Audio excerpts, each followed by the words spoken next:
They are the biggest surprise in Hamden.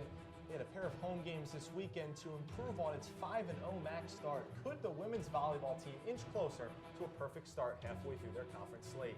And the field hockey team traveled down to Philadelphia to face the Villanova Wildcats in their third Big East game. Could they pick up their second win and stay above 500 in conference play? And hockey season is right around the corner. It's the women's and men's team. We'll have highlights from both. As always, we'll show you the top 5 plays of the week. Sports Paws starts right now. Welcome to Sports Paws. I'm Morey Hershgordon alongside Phil Ackre. Glad to be making my Sports Paws debut, Morey. Let's get right to it. Right to the action, that is. Let's hit the volleyball court for some highlights. Quinnipiac and Canisius. Quinnipiac undefeated in the Metro Atlantic Athletic Conference, 5-0. Trying to build on that one and make it 6-0 in the first set. Elizabeth Kloos finds the bottom of the ground. Quinnipiac wins that one, going up 1-0. Now in the second set, Canisius tries to tip it over Quinnipiac, a great play, and Canisius unable to block the ball over the net. Quinnipiac would take an early lead. Now Jen Coffey with the kill. Quinnipiac up 2-0 now, looking to bring out the brooms, go to 6-0. This team is absolutely rolling. A great block up front by Allison Lee and Kat Miller. Quinnipiac would go on to win 3-0. And thank you, Morey. It's been quite the season for the volleyball team. After defeating Canisius, the volleyball team looked to keep their impressive win streak alive. The Bobcats came out firing on all cylinders, with Maria Pensari leading the way for Quinnipiac, and they won the first set 25-15. However, Niagara was able to win a close second set by a score of 26-24. Quinnipiac was able to fight back, winning the third set by the same score, 26-24, but the Purple Eagles were able to snap the Bobcats' win streak as they dominated in the fourth and fifth sets. But despite the loss, Jen Coffey and Allison Lay were standout players for the Bobcats. And now to talk all things Quinnipiac, we bring in Nick Colon, who's here live with us. Nick, you've been around this campus for quite some time. Thanks for coming on. It's been quite the hot start for this volleyball team. Chris Saplinski's got to be happy. So what sets this team, in your estimation, apart from the teams in the past? Morey, you're exactly right. It's kind of been that Cinderella Leicester City 5,000-to-1 campaign kind of turnaround for this Bobcats team, because coming into the season, they were picked 9th in the preseason poll, which is second to last. Right now, they're actually second from the top behind Fairfield. And actually, under Coach Saplinski, the team was 10-95 overall and 4-50 since joining the MAC. Right now, they already have more wins than they had the past 3 seasons with 14. And actually, it's a Division I record for the program. And dare I say this team actually has depth. Nobody's really talking about the star player from last year who's been injured, and Katie Uricki, who actually led the team in kills. People have stepped up in her place, like Elizabeth Kloos and Jen Coffey, to kind of fix that void that she left out, and the Bobcats are still producing great results. Now, Nick, can we now fairly criticize head coach Chris Lipinski with the talented squad that he has available to him? You know, personally, I've been very critical of Coach Lipinski myself, and it's tough because when you have 10 wins in the last 3 seasons, it's kind of warranted. You know, you kind of understand that criticism is going to come your way, but it's kind of different this year because last season, Saplinski only had 1 senior on his squad. This year, he actually has 7 seniors. So that experience is definitely there, both on and off the field. And this is actually the first time that he's actually cycling a recruiting class through their eligibility in college. Kind of get to 4 years. If you have players that, you know, aren't really used to your system or don't really fit your game plan and you're kind of forced to use them, they're not really going to mesh. Now he has everybody that he's wanted, everybody that he's recruited, so now they should really mesh and fit his game plan, and I think that's exactly the reason why the Bobcats have been able to turn around. And, you know, it's kind of the Bobcats came into the season with almost a new facility as well. The floors were redone, the lights were redone. It's not so physically and emotionally gloomy in that arena, in that center, should I say. And the Bobcats just have high spirits right now. They're really energized, and it's either they're blowing teams out or they're kind of re-energizing themselves and coming back. So they look sharp right now, and yes, it's fair to criticize him now. Nick, a very big test coming up this weekend, again at home against Marison Fairfield, 2 of the premier teams in the Metro Atlantic Athletic Conference. Do you see this team, Nick, winning this weekend's games, and then eventually are they a MAC title contender? Well, this weekend's going to be a great test for them. You know, right now in the MAC, they're second. They're 14-6, and they're 6-1 in the MAC, right behind Fairfield. They came into this weekend facing Niagara on a 7-game winning streak. And had they beaten Niagara, they would still be on top of the table, right next to Fairfield. And like you mentioned, coming into this weekend, it's going to be a great test. The top 6 teams make that postseason playoff push, and right now the Bobcats are second. This is going to be a great test against Fairfield to see how they measure up against a good team that they may meet in a title game should they get there. And I think the Bobcats are pretty secure in their efforts making the tournament. We want to see if they can actually host the tournament and how long they can actually compete going into the tournament. It's going to be a great test to see, especially this weekend against Fairfield. From 1-2 conference wins a year to now 6, and maybe even a potential championship. Nick Colon, thanks for joining us. Thanks. And 2 years ago, the field hockey team, a member of the Metro Atlantic Athletic Conference, went to Pennsylvania and beat Villanova Phil 4-2. That was when Quinnipiac was a member of the MAC. Now they played each other for the first time as members of the Big East. QU traveled back to the Keystone State looking for the same result, and again, it would come through this time, though, with a 5-2 win behind 4 second-half goals. Quinnipiac featured 4 different goal scorers on the day, and they won their second conference game. And now Quinnipiac sits at 2-1 and is at a 4-team tie for second place, along with Providence, Old Dominion, and Liberty. UConn, as we know, they're dominant in all sports, Phil. They sit atop the standings at 3-0. The Bobcats host the Friars of Providence Saturday in their next game.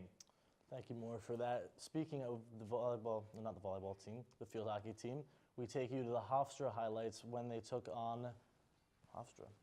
Anyways, here in the beginning of the first half, who else but Savannah Riley? She's the one that's going to get QU on the board 1-0. She's the biggest player that they got, biggest scorer, obviously. Now, 12 minutes left in the first half. Hofstra comes right back and ties it 1-1. QU isn't looking too good defensively. But now, Hofstra chooses number 13, Larry Biddle, to take the shot after a penalty stroke, unable to capitalize. QU's defense looking good right there. Anyways, later in the first half, number 7, Dana Barlow, takes the shot and she makes it, Hofstra's up 2-1 at the half. Now a goal to put them back on top, and for the win, Hofstra ends up winning 3-0 with this shot.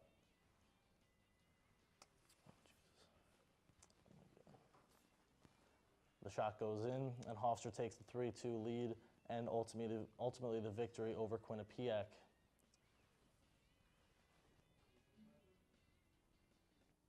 Phil, a tough loss for the Bobcats against Hofstra, but really when you look at it, that's not a loss in the Big East Conference. Their transition to the Big East Conference was taken a closer eye by a Quinnipiac reporter, Kyle Levasseur, and here's what he had. The Quinnipiac field hockey team has had to adjust to its new conference, the Big East. After starting Big East play 2-1, Quinnipiac is tied with Providence, Old Dominion, and Liberty for second in the conference. However, Quinnipiac's 2 conference wins have come against the 2 bottom teams in the Big East, Georgetown and Villanova, both of which are 0-3. Head coach Becca Main feels the mental game of playing in the Big East has been the biggest adjustment yet. This is a new type of schedule for us. The Big East plays 1 game every week, 9 weeks in a row. We're not used to that. We're used to having like a big MAC schedule for 3 weeks and all you do is play MAC. So it is hard to go back and forth mentally. But I did think the bodies were prepared, the bodies look good, and the fitness looked good. For us, that finish and that urgency needs to be earlier than the second half.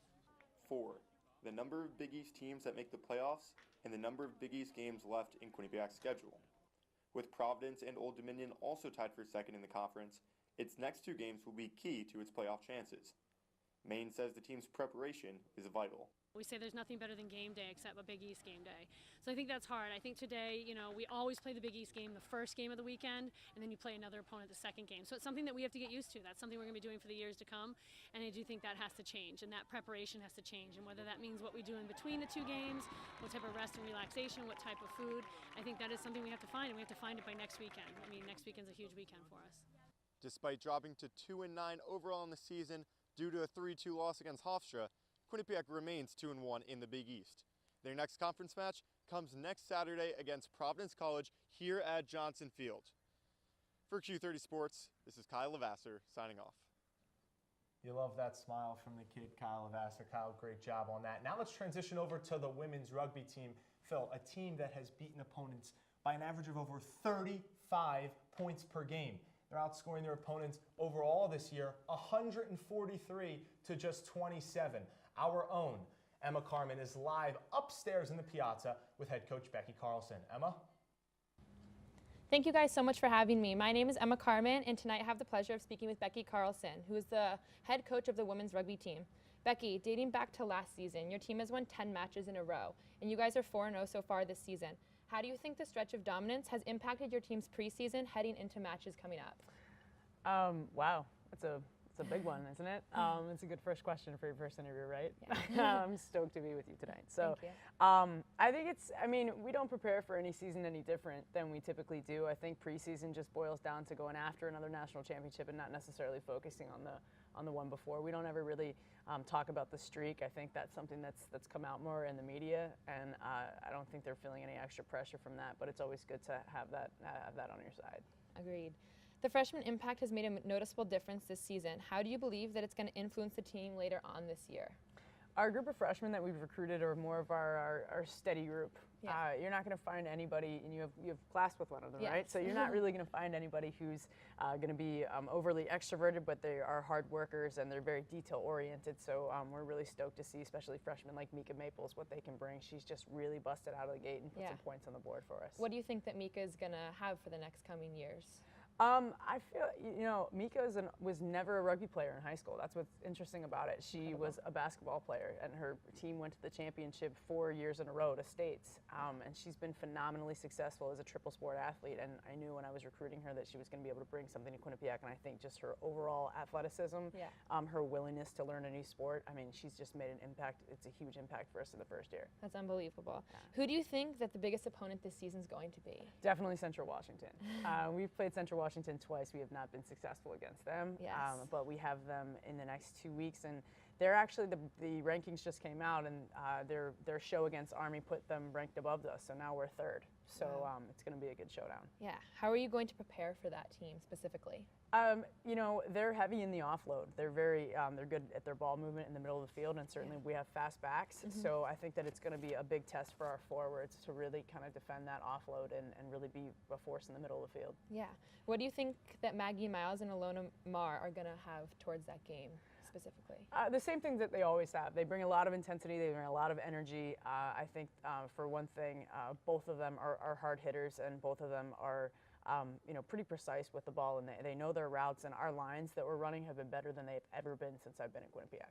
That's amazing. So for your first 4 games against Army, American, Norwich, and Notre Dame, what do you see? Do you see a trend with anything with those teams? I think that definitely with those teams, I think that we've come out, and again, these are the best lines and angles that we probably ever run. Mm-hmm. So I think that made a huge difference in our success in the first 4 games. Okay, thank you so much for coming out tonight. Now it's back to you at the desk. Thank you. The women's ice hockey team scored 4 first-period goals but ended up surviving Maine's comeback. How? We'll show you the highlights when we come back. And the team you've all been waiting for, it's the men's ice hockey team. They debuted at home too. Hockey expert Kirby Paulson will stop by to break down both teams. Don't go anywhere.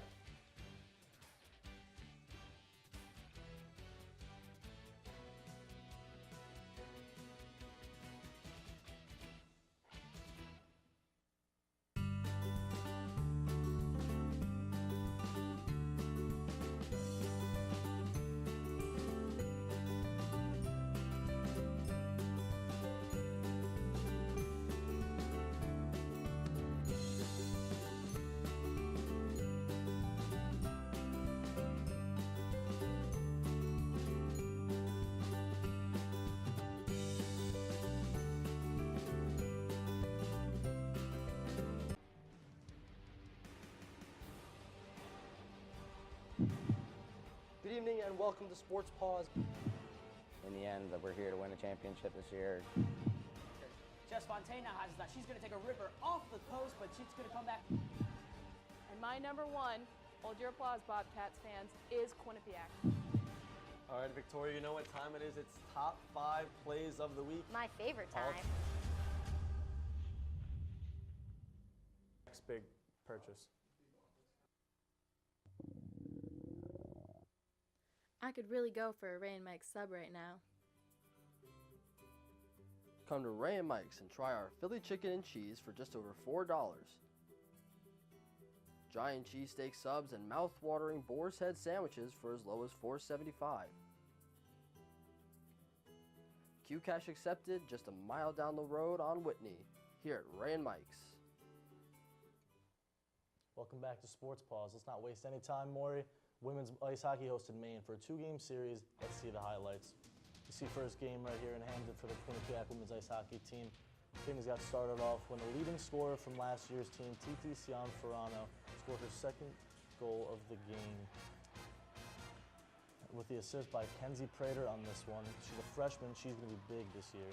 And now, third period, you see UMaine is going to get a little bit of offense going with number 20, Morgan Quinnipiac. That's her first of the game.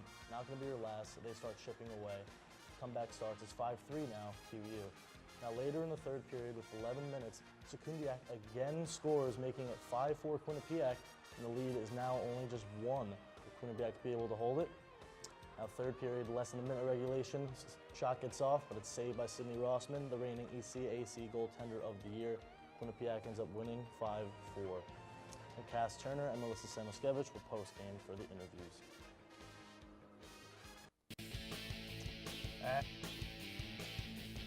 A slow start in game one. The fourth team in the country, though, Phil, I think they're coming out with something to prove. In the first period, New Jersey's on the home ice. Who is it other than number 11, Melissa Samoskevich, fires one in on net. Unfortunately, that one wouldn't go past the main goaltender. Later on in the first period, though, Sydney Rossman, a save of her own, one of the 17 on the day. Now, we move into the second period, all tied at 0. Mackenzie Lancaster, great pass to TT Cianfrano for the goal. Cassandra Turner said big things are going to come from 1-3 this year. That's Lancaster. Now, to make it 3-0, it's Samoskevich, the great product out of Sandy Hook, Connecticut. Quinnipiac would go up 3-0. Into the third period now. Prater with a little dish to Marcone, who shoots. And unfortunately, the UMaine goalie there to block the Bobcat shot. Quinnipiac, though, would go on to win 3-0 after Rossman puts in another save, a shutout for her. Way to get her back on track for the senior. Thank you, Morey. Now let's transition over to the men's team. They face McGill University from Canada on Saturday night. Let's roll the highlight. Highly anticipated game for the Bobcats as they come off a fantastic season last year. Things got started in the first period when Tommy Shutt wins the faceoff and passes it over to KJ Tiefenworth, who sneaks a short side shot into the net, first goal. He needs to be big this year for the Bobcats. You can see here things are going to get a little chippy, and it wouldn't end there in the first. Later on in the second, McGill drives up and they get their only goal of the game, and now the game is tied 1-1. Later on in the second period, you see things are again getting chippy with the teams. Tim Clifton, Bo Peeper up there. Things wouldn't end there. Third period now, Kevin Duane flips the puck to number 16, Landon Smith for the goal. Quinnipiac up 2-1. Now later on in the third, last-ditch effort by McGill to try and score, but they wouldn't fare well. Quinnipiac wins 2-1. Over the weekend, there was some shifting in the UCHO.com poll. Wisconsin and Minnesota remained atop the poll at 1 and 2. Third-ranked Boston College lost and tied to Minnesota Duluth. The Eagles then dropped from 3rd to 5th, while Quinnipiac, 4th, and Clarkson 5th, both moved up one spot. After not being ranked, Minnesota Duluth found itself ranked 6th in the new poll. North Dakota, Colgate, Boston University, and Princeton rounded out the top 10.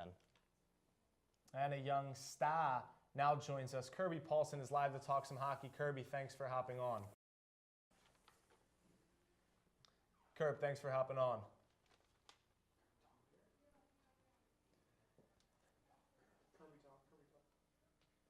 How's it going, guys? Kirby, a top 15 matchup at the TD Bank Sports Center. Northeastern against Quinnipiac. What will Rand Pecknold's team need to do to take down the Hockey East foe? Well, Morey, I'll tell you, I mean, last season, Northeastern started out 1-11-2, and then they went on a 13-0-1 run. They went on an unbeaten streak and ended up winning Hockey East. This is a team that's going to go in and grind. They're going to play into the final buzzer. They have the tools to do so. They have guys like Ryan Shea, a freshman, and he's going to be playing up at the top line for the defense, and also Ryan Ruck, the goalie, not to mention the Stephen brothers, who were offensive catalysts last season. I don't see a way where they're not really going to give a run, Quinnipiac a run for their money. Quinnipiac's going to have to open up their passing opportunities and take shots from outside the slot and get a little creative and getting pucks to the net. Now, Kirby, after losing so much senior leadership last season and just plain talent, how do you think this team is going to perform this season? Well, I think it's always tough to lose that senior leadership that you get so used to over the years, especially the Nicole line, which was such an offensive catalyst. But again, I think they have the pieces, kind of like Northeastern has the pieces to go up against the men's team. The women's team is going to have the challenge of a brand new defensive core. At the same time, the younger players are going to be able to step up. You have people like Abby Cleary, the forward, the Shattuck St. Mary's alumni, and also Katie Tabin, who was extremely talented in the exhibition game. I was very, very impressed, especially against the weekend against Maine.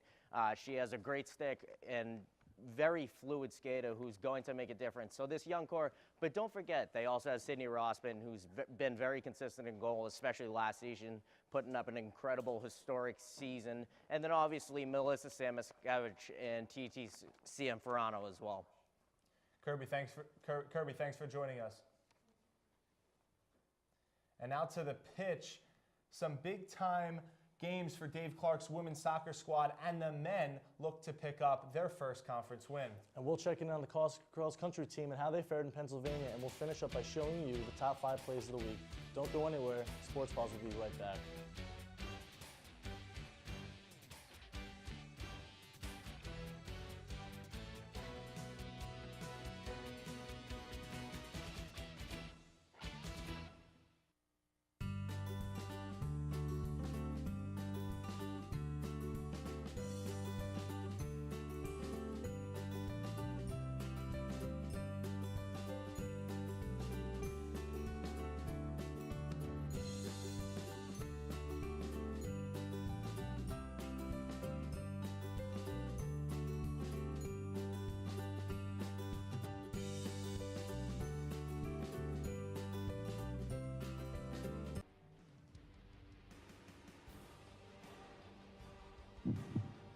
Good evening and welcome to Sports Paws. In the end, we're here to win a championship this year. Jess Fontana has that. She's going to take a ripper off the post, but she's going to come back. And my number one, hold your applause, Bobcats fans, is Quinnipiac. All right, Victoria, you know what time it is. It's top 5 plays of the week. My favorite time.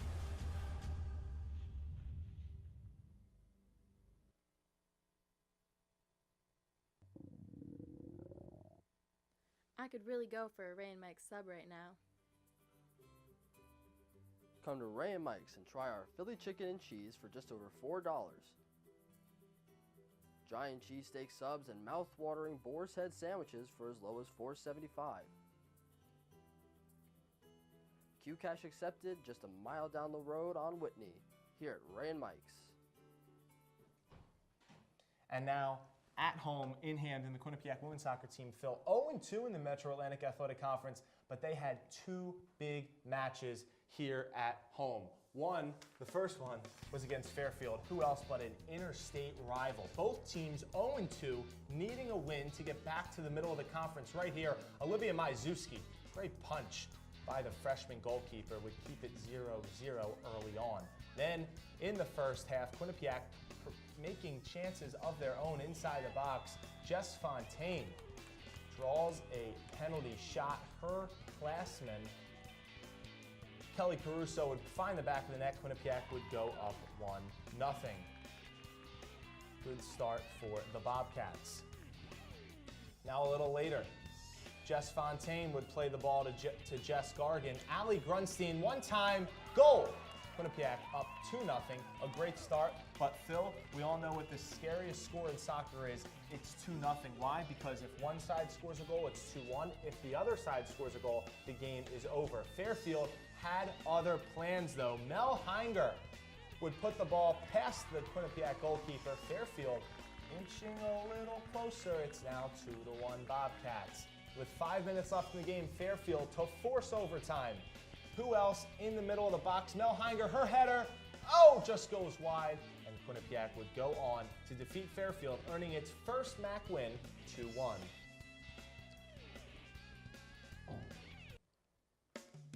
Thank you, Morey. And now we take you again to women's soccer, another division rival, big game against the Marist Red Foxes. First half, QU immediately establishes the stout defense that would be prominent throughout the game with the slide block right there, game still 0-0. Then another save by the Marist goalie, number 22, another missed opportunity. Here we see another save by Marist, another missed chance. You see Quinnipiac driving up the field now, and now they're able to finally score. Quinnipiac takes the lead 1-0. Now a little bit later in the second half of the game, a one-on-one race now between Marist, another stout defensive play. Now you see Marist driving up the field one-on-one, Quinnipiac rushing up to save it, and they actually get the block in there again. And now Quinnipiac looks to go in, and now they miss point-blank range. Another missed chance by Quinnipiac. And now they finally capitalize on this goal right here by number 14, Jess Fontaine. Another great game by Quinnipiac, and they win 3-0. And while the women were at home on Saturday, the men's team was in Poughkeepsie, New York to face the Marist men's team. For the fourth straight year, as the member of the Metro Atlantic Athletic Conference, Eric DaCosta's squad stayed undefeated against the Red Foxes, but it didn't come easy. The Bobcats entered intermission facing a 2-0 deficit. And to be quite honest, this team could have just rolled over and given up, especially after the devastating loss to Niagara to open up the conference. But a little mixture of youth and experience paid off big time. Freshman Connor McCoy cut the lead in half, and senior Ryan Scheiderman tied things up in the 84th minute. Let's fast forward into overtime, where it's freshman Eamon Whalen who scored the game winner. And at 1-1 now, the men's soccer team will host winless Manhattan on Wednesday at home at 4 p.m. The men's cross-country team made history this weekend, Morey. They had 2 runners finish under 25 minutes in the AK race at the Paul Short Invitational. Brendan Copley and Dylan Fearon both finished 1 and 2 respectively for the Bobcats. And for the women's cross-country team, they also participated in the Invitational. They finished 25th out of 45 teams in the gold race, and juniors Kaylee Roberts and Emily Wolf led the way for the Bobcats. And the softball team continued its fall season dominance as well. They had a doubleheader against in-state rival Hartford. Phil, you ask any coach when you're in the off-season, the results are secondary, and the minor improvements that will pay off come the spring are the most important. But that didn't matter because the Bobcats swept the Hawks. An offensive outburst for Quinnipiac saw 17 runs cross the plate. An 8-3 win in Game 1 and a 9-1 win in Game 2 improves the Bobcats' fall record to 3-1. And now we have the top 5 plays of the week for you right here. And the top 5 plays of the week sponsored by B&D Deli Works, open for breakfast and lunch. Try the Quinnipiac Panini or the Q Dog Sub. At number 5, we're going to head to the women's soccer field. A long shot comes in off the crossbar. Bang! Senior Jess Fontaine puts the goal in. Quinnipiac 3.